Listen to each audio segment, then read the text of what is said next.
नमस्कार मित्रांनो, ही गोष्ट आहे धैर्याची, एकतेची आणि त्या लहान दिव्याची ज्याने संपूर्ण गाव उजळवलं. चला तर मग ऐकूया पूर्ण गोष्ट, जिचं नाव आहे अंधारातील प्रकाशवाटा. एका शांत गावात कर्ण नावाचा एक लहान मुलगा राहत होता. त्यांच्या घरात संध्याकाळी नेहमीच वीज जायची. इतर मुलं तक्रार करत, पण करणने एक गोष्ट पाहिली. त्याच्या घरातील लहान दिवे काळजीपूर्वक वापरले तर कधीच विझत नसत. एके संध्याकाळी गावात प्रचंड वादळ आलं. वारा घोंगावत होता, पाऊस मुसळधार कोसळत होता आणि अंधाराने रस्ते व्यापले होते. गावकरी घाबरले, घराबाहेर दिसत नव्हतं, मदतही करता येत नव्हती. पण करणने शांतपणे आपला लहान दिवा पेटवला. त्याचा मंद प्रकाश घरभर पसरला आणि उबदारपणा दिला. करणने तो दिवा हातात घेऊन घराघरांत फिरायला सुरुवात केली. अंधारातून तो शेजाऱ्यांना सुरक्षितपणे मार्ग दाखवत होता. काही जण बाहेर पडायला घाबरत होते, पण करणच्या धैर्याने त्यांना प्रेरणा मिळाली.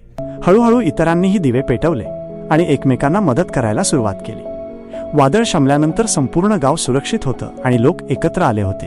करणला उमगलं की लहानशी ज्योत देखील जर धैर्याने वापरली तर ती मोठा फरक घडवू शकते. त्या दिवसानंतर करणला लहान दिव्याने गाव उजळवणारा मुलगा म्हणून ओळखलं जाऊ लागलं. त्याची गोष्ट सगळ्यांना शिकवून गेली की आपण कितीही लहान वाटलो तरी आपल्या कृती अंधारातही तेजस्वीपणे झळकू शकतात. आपल्याकडे किती मोठी शक्ती आहे हे आपल्याला कधीकधी अशाच अंधाऱ्या क्षणांत समजतं. नीती: तुमचं उजेड देणारं एक पाऊल दुसऱ्यांसाठी प्रकाशवाटा ठरू शकतं. तुमच्यामध्येही आहे असाच एक कर्ण, फक्त त्याला जागं करा.